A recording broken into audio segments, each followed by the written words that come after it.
All right. Welcome. Episode 4, Natural Nonsense with Kyler and Andre 1K, me. Um, In case you were confused. in case y'all were confused, we back. And so for this episode, we're gonna be talking about a very interesting video about fight or flight, and we're gonna be talking about um when aliens come, what we gonna do? So that's gonna be the first question. When the aliens come, whose side are you on? I know what side I'm on. So I'm pretty sure we're probably gonna be on the same side, but I'm gonna pass it over to you. Yes, very much.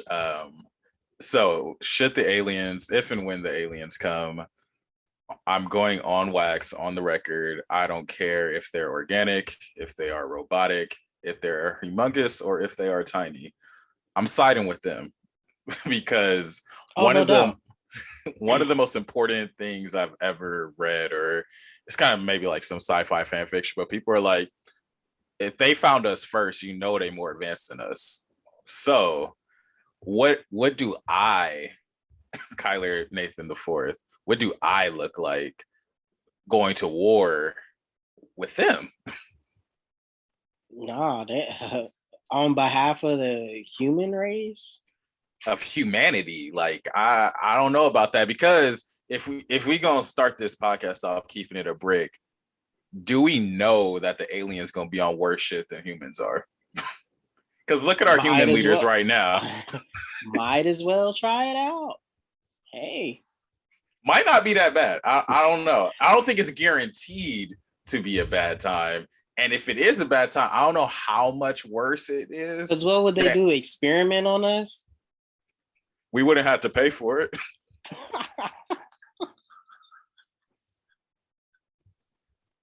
They probably give us health care to make sure we're alive for the experiments for free. They ain't about to tax us. No, I'm really dead because they really wouldn't do that. They would just they would make sure for their experiment to go well that the subjects are well fed. Everybody would have somewhere to live. They'll be on a spaceship, but they'll make sure that each one of us had somewhere to stay. My goodness. They would look at what best helps a human survive and give us those basic. Yeah, they would be like, based off of our extensive research, it sounds like all of these species will need water, a place for shelter, some food. They would never ask for a degree. They wouldn't ask if we paid rent. Um, Honestly, I don't know. You kind of talking me into it already. I might ask if they need a facilities coordinator or something, because If they yeah, I need don't a know. snitch. We snitching? I'm telling. If the I'm telling. aliens come and they ask whose side I'm on the side of the aliens because look, they have managed to travel light years of time and distance in space, get here, and they want to communicate. Hey, they probably know way more about Earth than we even know. So just by Uh, the simple fact that they got there, got to Earth, and is trying to talk to us, I don't think there could be a process where they're gonna be on what we've been on for this past. Like the thing that's so destructive about capitalism and all of this stuff and all of these isms is that it destroys the earth. You feel me? Like it's not just opinion because people be making it like that. Like, oh, it's my opinion that they're destroying the earth. No, that's like actual facts of what is actually happening to the earth. Like we not like so just on that level they would want the earth to maintain itself so we'd have more trees.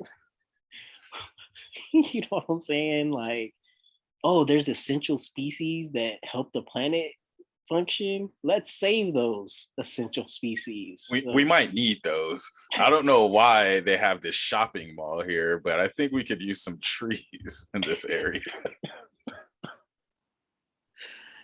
And then they work and then use money to keep them stressed and dependent on money. And see, you bring up stress, and I think that's something I really want to spend some time analyzing, because I think my question in talking about this, do the aliens even want us? That is another profound point. Because if I was coming from another galaxy and I pull up on us, it's really itchy and scratchy over here. Like, It's real ghetto. They might pull a U-turn like, we near Earth. I don't know if we want to go to Earth. do you know anybody from Earth with us, man? I don't think we can go around just Earth any type of way. Because, and see, this is why I know too much about like just life, because then they also got to get it around all the space debris that we left just around Earth too. Bruh, They go like, I ain't even trying to scratch up the spaceship. I go on to Earth. and people don't even realize how dangerous it is.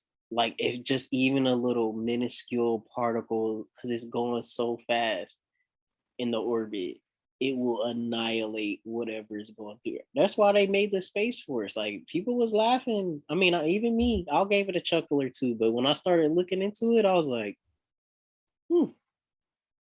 okay, DT. I think the thing with Space Force, it just sounded like somebody pulled that right out of Disney Channel at 11 o'clock in the morning. The Oh, for Space sure. Force. For sure. And then, like, the fact that they were just like, yeah, we got to be ready to attack. And it's like, bro, if they got here, we not gonna have no weapons that's gonna be messing with what they got going on. Like, so, but yes, First that's movers advantage. Like if they get here first, they automatically come with advantage because they already know that they come here for us. We would have to look up in the sky and be like, oh dang, what's that? And then we talked about this with animals sometimes. Like if we was in a jungle and you think you see a animal that's about to kill you, you already, it's too late. You already dead. And so we looking up to see what kind of aliens they are. They already firing from the ship. It's just over from there. yeah. And then what are we gonna do? We're gonna be sitting there stuck, and with two options. Do I side with what the UN?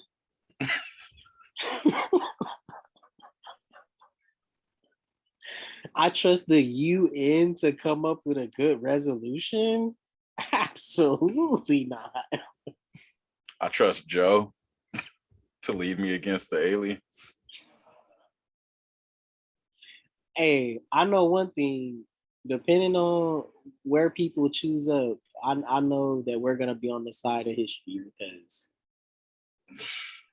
I they're not gonna look at our past and be like, yeah, those are the people that we need to know. That's not gonna happen. So, And I, but I that's have a I have a quick question for those who, if they do choose humanity, which I honestly don't know many people who would choose humanity, but I I feel think like that's there's because we are black people. that is true. That is very true. Honestly, when I said this, I wasn't even thinking about non-black people. So let me be a little bit more inclusive here. Um, for anybody who would pick to fight on the side of humans, I feel like there's a notion that you have this idea of what the aliens are going to look like. Like you think they're going to be these Martian looking things coming down. And I just want to remind folks that Megatron is in fact an alien. Superman. Superman Superman is is an alien. Omni Man is an alien. yeah, like I I don't know, like if we could just guarantee it's gonna be an easy fight, because if Megatron come down and if we go on like retro Transformers, he's already a gun. Like that, like I just don't know what we gonna do. We don't have the technology because what we gonna fire the Desert Eagle at him? And yeah, everybody's like, oh, we got nukes. We got nukes. Yeah, that kills everything. Like, that's not an actual option. I people kill me with that, honestly. Like, maybe people didn't do the research or they Googles of when they be just doing all that testing and actually implementing it. but it's still ravaging people 50, 60, 70 years after they drop them. Like, so what are we, hey, whatever it takes for folks. But that's a good point though. Like, if you are picking a side of humanity, there's this like almost like responsibility for the hegemony or of the status quo.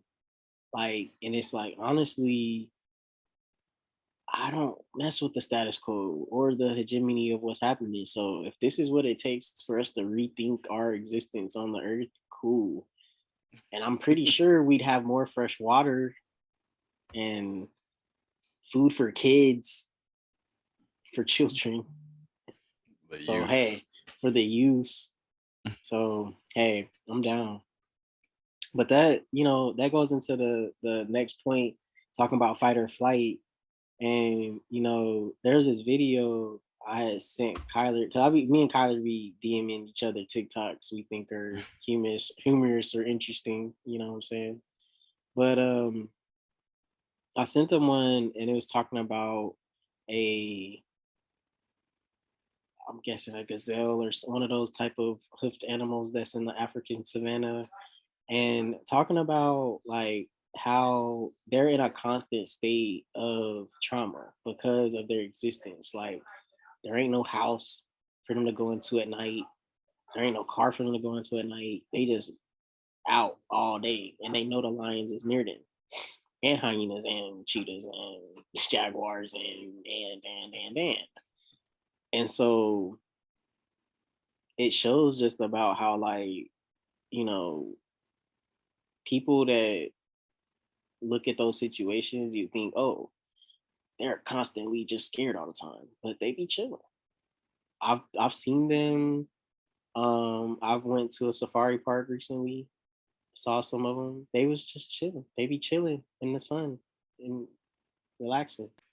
So how is it that they can be so relaxed but also be in such a traumatic situation? And that is the question that we ponder here this afternoon. Audio listeners, you might have to switch to YouTube for real quick if you want to watch the TikTok, or DM us or something. We'll show you the TikTok. But for those of y'all watching the video along with the audio, I'm going to share the video so we can discuss. Why are wild animals not traumatized, although they're always in a state of survival? Well, I'm about to show you a video of an impala who escaped a leopard attack by its nervous system going into a state of freeze or playing dead. You'll see here that the impala is completely limp.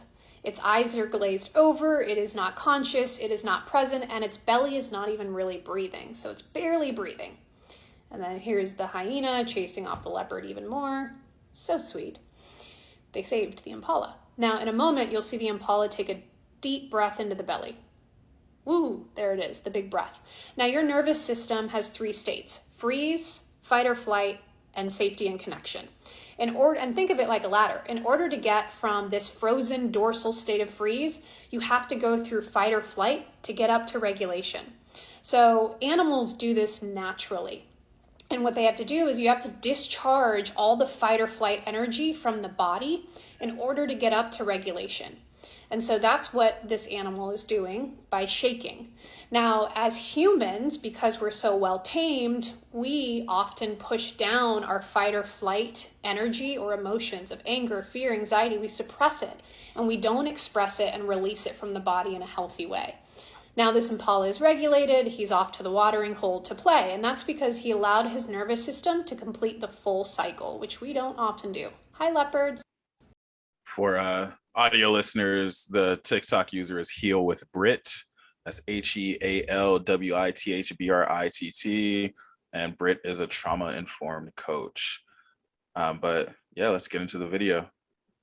Yeah, my first reaction to it when I saw it was, dang, why didn't they teach us this as kids? Because I've been, especially as a little Black boy in America, that part about it being,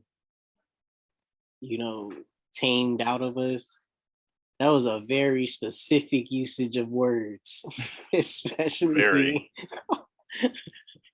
Very specific usage of words. And I think, that's led to today where, like as a kid, like I didn't get to express, and there would be those tantrums that people end up having. So my outlet to do what the Impala did in terms of like taking its deep breath and doing all that is playing sports. Like playing sports, like, doing things that it activated my body. Even today, like I don't play as many team sports more so because there's a global pandemic. I don't know. I just just thought I'd throw that in there. But I be lifting weights a lot more now. And I think that's kind of what the gym does for me in that mental state is that if I'm frazzled or if something's happening or something's going on, like I can get not necessarily like fix the problem because I think that's where sometimes folks get led astray. It's not gonna fix that Impala's in danger. That hyena was chasing the jaguar off because it's trying to get next. So it's not like the danger is gone, but it does allow the Impala to not be in a state of just like vulnerability and being able to get back on its feet and hop away. You know what I'm saying? And keep the day going. Yeah, that's real.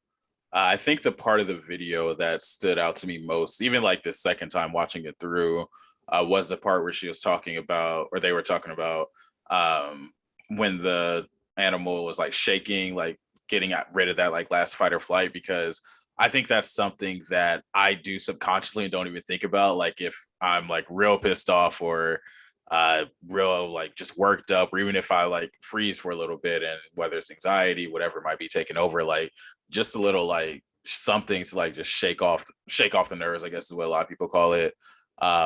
But also just like living that fight or flight all the way through, and like really paying attention to what your body is doing, what your body needs to do, and if you're prematurely cutting some of that off. Because fight or flight is a bodily mechanism for a reason. And I think that too often we dismiss what our bodies are just naturally trying to do or naturally built to do, just because of our circumstances, or too busy thinking in the future or thinking in the past and not enough in the exact moment that you're in. So I Mhm. think that part of the video was what stood out to me the most. And yeah, you talked about like growing up and dealing with emotions, processing emotions, expressing emotions. I can't really recall what I did as like a youth, besides just holding on to it, honestly. Like until I really started like writing poetry and journaling, stuff like that, it kind of just was there. So whether it's fight or flight, I'm just kind of holding on to that until I forget about it, rather than trying to funnel that into something productive. Isn't the word I want to use, but something like actionable, like something that moves the energy through. And that's where Mhm. like playing basketball comes in, because I don't know what it is. If you pissed off, if your mind is just foggy, it's just something about like dribbling the rock into the pavement that is just soothing. Like it's just Man, like you start practicing or every crossover that you done seen, the triple man, threat position, all that. man, or when you cross somebody out their shoes and they fall, and then you go make the layup. I don't know. I don't know what that is. It doesn't matter how it happens or when it happens. Man, you want to talk about being in a good mood, Yeah. man. Or a block. I don't know. I think I take a lot of pride in a nice block, especially when they be talking, or especially when you know that they nowhere near as good as you. And man, it's made me think. I was at the gym yesterday and I was watching people play fives, and this dude called a blocking foul at half court. I was like, y'all are different. I didn't even think you could call that in open run. Like it just when you playing pickup, like No. you can call a reaching foul. I need to hear some skin smacking or something. I can't. Because why are you there? Like, why are y'all full court pressing in this 24-hour fitness And you really calling a blocking foul? at 5:30 in the morning? No, man. No, we would have checked up. That's all I could have gave them. It was a checkup. I would have checked the ball up, but we're not doing that. We're not doing that. But yeah, I think that gets into, just that part about like when we're all playing basketball in some form or fashion. Like there's some things that we all like know are universal rules, but the fact that like when it comes to this like fight or flight thing or like how to have that be more of a universal rule, it's not. Like it's something that in that moment, instead of calling that blocking foul, whoever that is could have just took a deep breath and thought about it for a second and been like, do I want to be this guy? And most likely they probably would have been like, no. But they didn't go through the self-regulation process. And I think a lot of people, including myself, even before we even did this podcast, I ain't even capped it. What did I do before we start? You took a nice deep breath and centered yourself, focused yourself. Then we got into a conversation about a book called How to Sit. It's real, like just that self-regulation is really important. Because that's all I can control at the end of the day. Like, bro, a meteor could come right now. That's what the dinosaur people be thinking the dinosaurs was just like, bro, they was chilling. Well, the T-Rex just looked up and was like, well, it's like the end of our species. What was he about to do? He probably still was, trying to get to safety or whatever that might look, but that's all they can do, And just it, regulate themselves. and it ain't like the T-Rex can put his hands up to block the meteor.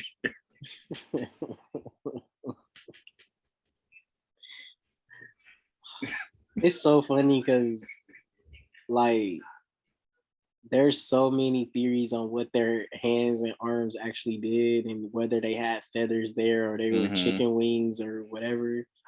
So just imagining a T-Rex thinking it's gonna try to catch a meteor is hilarious. Man.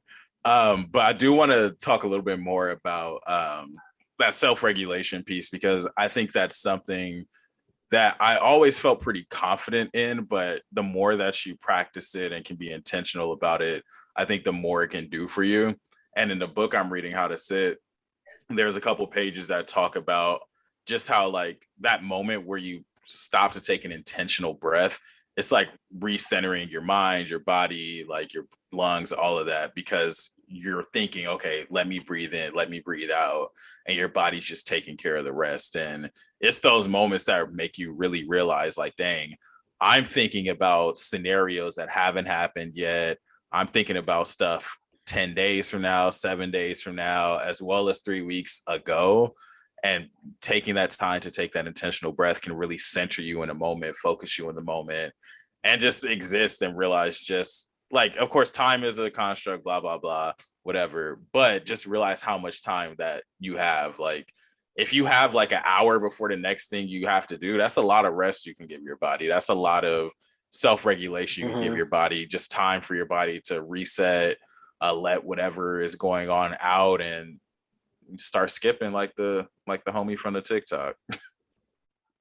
Exactly, because like again, that's what we can do. Like I think there's always sometimes that I say always sometimes. I think there's a prevalent thought that, oh, I gotta have the answers to how to solve these big, huge issues and problems that are affecting my life. So I gotta go outside of myself to do the thing to feel like life gets easier. I saw a video about that earlier, just like, oh, just keep doing something and then life's gonna get easier once I get the further degree and once I get the better job and once I get the validation from my family or my friends or whatever it comes to be. And in reality, like nothing gets easier at all. Pound for pound, life was easier when there wasn't a pandemic. So that was when I was at my brokest though, like in college and like then was probably that was easier because there wasn't a pandemic. You know what Yeah. I'm saying? So like if we always chase those external modes of trying to like get it to be easier instead of doing things that we can do to self-regulate and make it easier right now in this moment, and what we can do with the amount of money we got, it don't matter. Taking 5 seconds to breathe or taking 5 seconds to be kind to somebody, that goes a lot farther than however much money you'd ever make. You could make $8 billion and still have problems. So, I mean, we see it. All these people that are so-called successful and they can't self-regulate, and they end up going and maybe doing harm to themselves or other people because that never was a process to them getting $8 billion. So $8 billion is a lot of money. I would find a lot of ways to self-regulate. If I just wanted to make that be clear. I would definitely be but everybody's not don't think like that. You know what I'm saying? Oh yeah, Everybody most don't. definitely. But I think just hearing $8 billion in my headphones right now, I was just like, damn, if I had $8 billion, you know how much, what kind of house I'd be living if I had $8 billion. It ain't for me. It's the aspect of just bills not being an aspect of my existence. Like how Mariah Carey didn't even know how much like cable was, or like Why would a, she? a car payment. Like she just had no relative thought of what those things even would cost, because why think about it? Wouldn't need to think about it forever because I don't know how much NBA League Pass costs. I'm at crypto courtside. I don't know how much y'all paying for League Pass. Yeah, I'm and I sitting don't. next to Bron. Yeah, and I don't know how much the beer costs either, because that's complimentary with this season pass. Like, and I think that happens in nature too. Like when it comes to like let's use the Impala for example. Like when their version of crypto arena is just the open savannah, and the more dominant Impalas that are bigger, they get the best grass. So they don't be thinking what that outskirts life is. Where they got the lions and the hyenas and stuff on the outskirts, because they don't live that outskirt life. They on the center. It happens Yeah, in nature. they really do. And then look on the side of the lion, it's not thinking too much about where it's taking its foot at the watering hole. It's just going to get its water. Exactly. They'll move. They don't move. And that's a part of the self-regulation too. It ain't never been no animal besides humans that I think that kind of comes into some nonsense of just like we will actively not do something that we know will help our body function, like drinking water. Like people be so surprised. Like I got this giant water bottle, this giant water. Wow, you be drinking that? I drink two a day. You drink two of those? As you Yes. should. Yes, as every person in this room should be doing. Oh, I can't do that. I'm like, what are you? Imagine an elephant being like, nah, I ain't gonna drink them. I need eight. I mean, an elephant probably need, I don't even want to do the math. Maybe 100 gallons of water. I don't know. Let's say it's 100 gallons of water they need. Nah, I'm gonna just do Starbucks. I got a I'm, pink drink. I'm gonna just drink some soda. 100 gallons of soda. That sounds nasty, right? An And it's adult not male even. elephant, an adult male elephant can drink up to 55 gallons of water in less than 5 minutes, is what this came up with.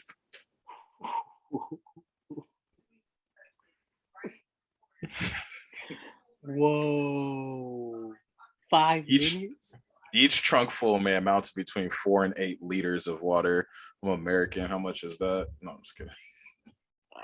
I don't feel like doing anything, but whoa. Whoa.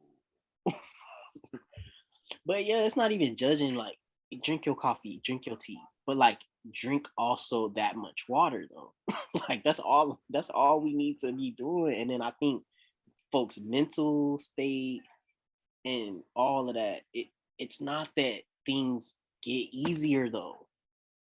You're just more regulated, and it makes it easier to navigate things.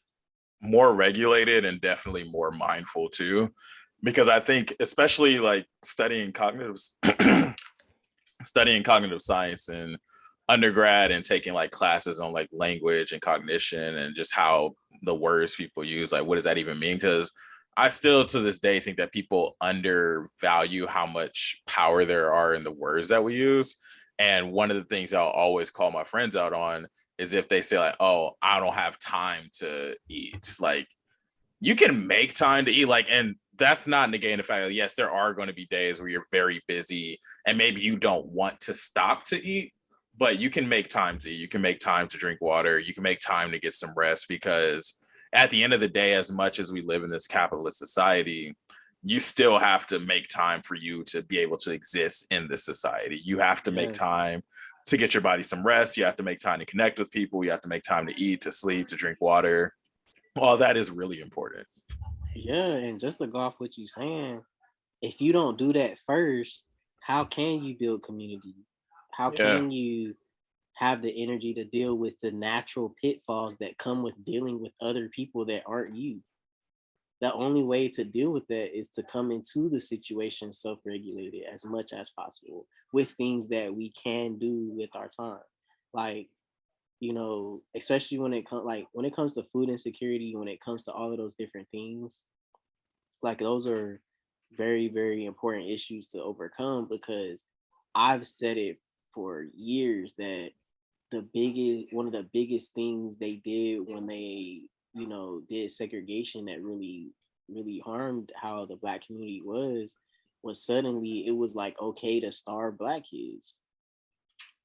Like, it was okay for people to, you know, like just go without stuff.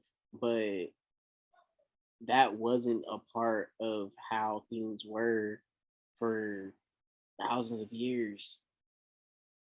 Like, that was never an okay thing because it is an essential aspect. And so I just think like the more that we focus on those things they try to rob of us, that's where the imagination and solutions lie. And you'll be better off organizing and coming up with things if those things are met, because gotta be on point.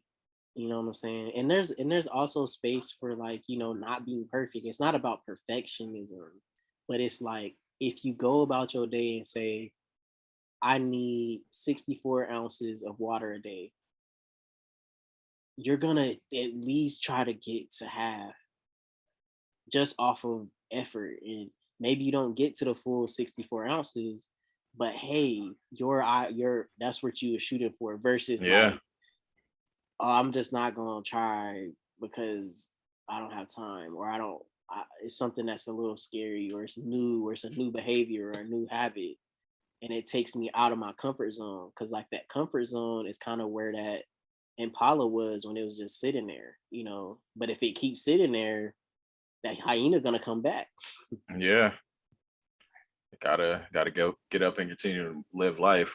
I do want to be actionable too, though, and I want to say for maybe you listen to this and you like, damn, I ain't drank water all day today. I think something that helped me started drinking more water was just to take my water bottle with me literally everywhere. Like, make sure it's full when Facts. I leave the house, and then just take it with me, because sometimes just out of boredom, I just reach over, grab my water bottle, start drinking water. If I'm thirsty, I don't have to go anywhere to go get something to drink. I have my water bottle right here. I'm at work, drink some water. If you're feeling stressed, drink some water, because just replenishing your body's natural needs is going to just do miles and do wonders for what's going beyond that. And that doesn't just have to be with water. That can be with like having healthy snacks in your work environment, intentionally blocking off time in your day to get rest or to do what you want to do. And most importantly, stay true to you. Like, you know what you need, what you need to function, what you need to be around people, you know what your body needs. Because you know me, if I don't want to be around some people, I'm cool with whoever that's gonna have to offend, because I'm like, yo, I don't want to be around people right now, so I'm going to stay here. I don't care how fun the whatever you're going to is. I need to stay home and chill and not be around y'all. And be like, oh, like we friends, like you just, yeah, we are friends, so you should understand. Yeah, that's facts. Cause like it's also making those choices that honor what your needs are. You know, because if your needs are to be alone for 30 minutes or an hour by yourself, and it's like, hey, I need to be by myself and communicating that to other people, you know what I'm saying? Or like, and I think like this all comes from lessons, like, because I've made mistakes like that in the past, like where I wasn't doing the work I needed to do for me. So then it was like spilling out into other parts of my life and stuff. And I'm just like, okay, as much as stuff be happening, I can have habits that define me because Mm-hmm. that's what we are. Our habits define us.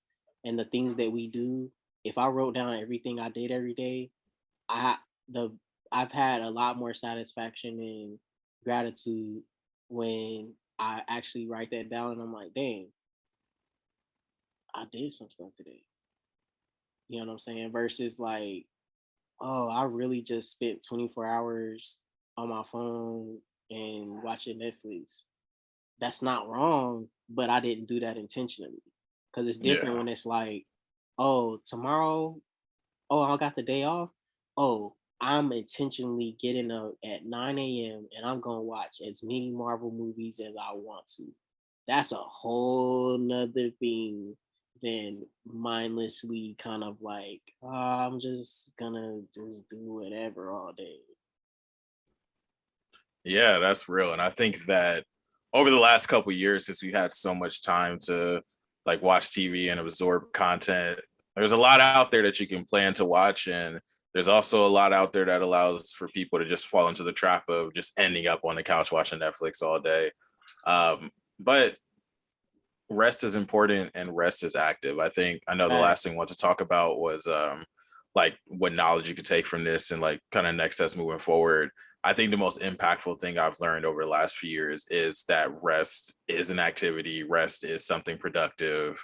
There's nothing negative about rest. You don't have to have a reason to rest. You could just rest to rest. Like Hmm. that is important within itself. That's enough within itself. That's facts. And just to go off of what you're saying, like I think for me when it comes to that rest, like I've just been experimenting with different stuff, like trying to sleep 4 hour chunks, trying to sleep twice a day, 3 times a day. And then I just took a step back and was like, okay, what am I actually being tired from? So then the rest became after 4 p.m., I'm just not gonna check my phone. And then rest became I'm gonna just sit outside in the sunlight. You know, it just became different types of things that kind of get me back to homeostasis. And I think the knowledge that I'm taking from this, and I hope people take away, is just that like the way to win and fight against all of these things that will stress us out, a lot of times we have a guideline within ourselves. And as long as we honor that part of ourselves, that's what leads into confidence and a lot of other things and allows to move and make actions and other things because it starts from that fuel. Because if we don't put it into ourselves, then we're not able to have it for anything else. So that's just something that I'm gonna take away. Yeah, that's real. So I hope by the end of this podcast, folks feel the need to hydrate. I hope people grab the water bottle in the middle of hearing us talking.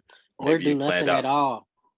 or do nothing at all, or planned out when you're gonna take a nap. Just whatever works best for people. One thing I do hope y'all do as y'all listen to this though is be like, dang, they keep mentioning to leave us voice messages and follow on Instagram and share the podcast. That ain't part of the script. Do that. Nah, yeah, please. That is an active part of letting us know and getting that feedback, like we was talking about. Like, so leave some comments. Let's make be the change you want to see in the world. That's what I try my hardest to implement.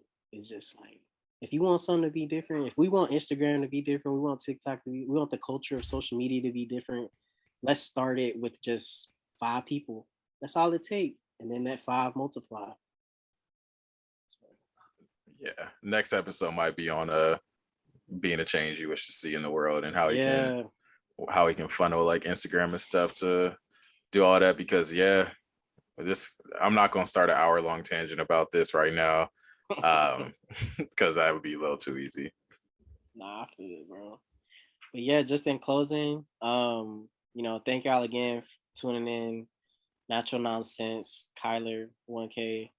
Um, we are on many platforms that have podcasts, but whatever that platform is, leave reviews, leave comments, leave us feedback so we can get better and we can make this something, that you want to continue to listen to. You feel me? So leave that information. Go find us. Find us on TikTok. Find us on Instagram. We out here, man.